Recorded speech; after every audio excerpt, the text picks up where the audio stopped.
All these years later, most people kind of know what the fuck happened, even the people reluctant to admit they got duped. Yeah. If Elon does not come along and buy Twitter, I don't know where we are right now. Because if they had the clamps on Twitter, and they did the same thing with Twitter that they're doing right now with other social media apps, it would be fucking awful out there.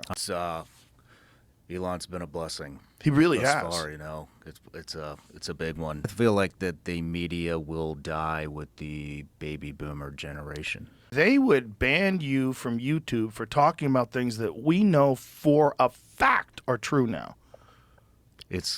We dealt with a lot of that. We dealt with a lot of it, right? I'll bet you did too. Oh yeah. Anybody on YouTube, I mean, you have to like parse your words.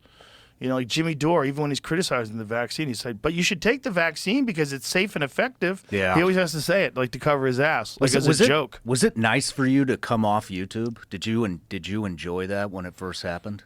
Was it a huge strategy pain in the ass gone?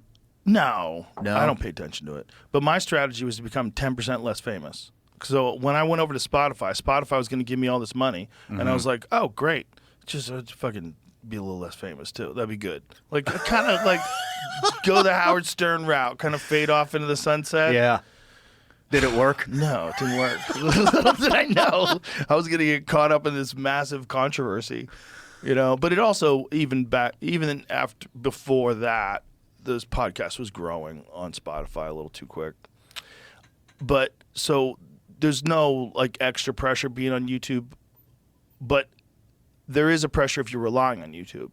If you're relying on them, because they'll demonetize you. That's what I meant. I meant with like the censorship stuff. I was wondering, you know. Want to hear something interesting? Yeah. We got demonetized all the time. A lot of episodes got demonetized until we announced that we're going to go exclusive to Spotify.